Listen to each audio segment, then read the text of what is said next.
determined on making a grand marriage. She'd had her trustees draw up a list of the neediest young, titled gentlemen in England. She'd studied it carefully and picked the Marquis of Ashart. Since then, she'd visited his country seat and been approved by the Dowager. Her trustees were even now negotiating with Ashart's lawyers, drawing up marriage settlements. It was all settled barring the formal proposal and the signatures. He couldn't marry someone else. He needed her money, and he was her key to her acceptance into the world of the aristocracy. What should she do? Her instinct was to shrink away from so many unfriendly eyes, but she would not be a coward. She stepped forward and curtsied to the old lady. "I'm glad you've arrived, Lady Ashart. I haven't known what to do.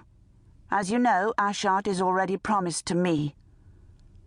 Silence fell, and it was as if a chilly draught brushed Damaris's neck, a faint warning that perhaps she'd just made a terrible mistake. She glanced around, painfully aware of being an outsider. She had no blood connection to the Malorans, and was here only because her guardian was Lord Henry Maloran. She came from a simple family, and she didn't know the rules of this world.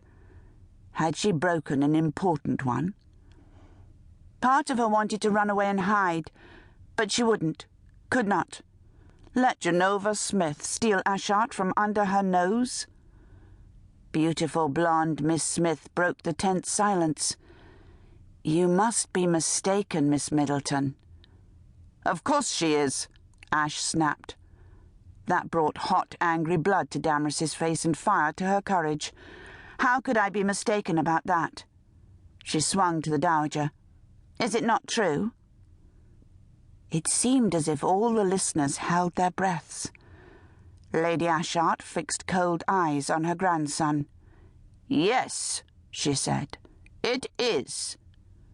Damaris swung triumphantly to the Marquis, but before she could demand an apology, Miss Smith reacted. "You rancid fish!" she yelled at him. "Scum on the sewer of life!" Then she ran into the breakfast room and returned to throw food at him. Damaris watched, as aghast as everyone else, but inclined to cheer Miss Smith on.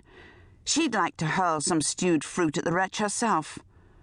But then Ashart went onto one knee, stained, messy, but still gorgeous. "Sweet Jenny, forgiving Jenny, redoubtable Jenny. Marry me. I love you. Jenny, I adore you." "No!" Damaris screamed, her voice clashing with the Dowager's bellow of "Ashart!" Damaris ran forward in a rage, but strong hands snared her from behind. "Don't," a man said softly in her ear. "You'll only make it worse." Fitzroger, Ashart's friend, who'd pestered her over the past days, preventing her from staying as close to Ashart as she'd wished. And look what had come of it. She struggled, but was relentlessly drawn back out of the crowd, farther away from Ashart. Then she heard Genova Smith say, "Yes, Ash, beloved, I'll marry you." "No!" Damaris screamed. "He's mine!" A hand came over her mouth, and then another pressed at her neck. Everything went black. Damaris came to her swimming senses to realize that she was being carried upstairs. Carried by Fitzroger. She couldn't find the will to protest, for behind her she heard chatter and laughter. Oh God, she'd lost Ashart. But worse than that, everyone was laughing at her.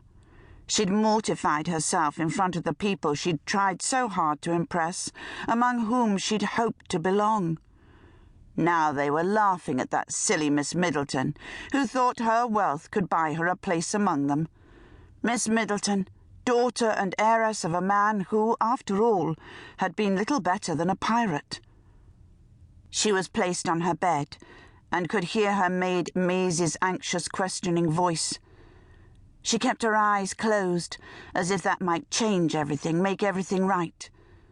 Someone raised her and put a glass to her lips. She recognized the smell, laudanum. She hated opium and its lingering effect.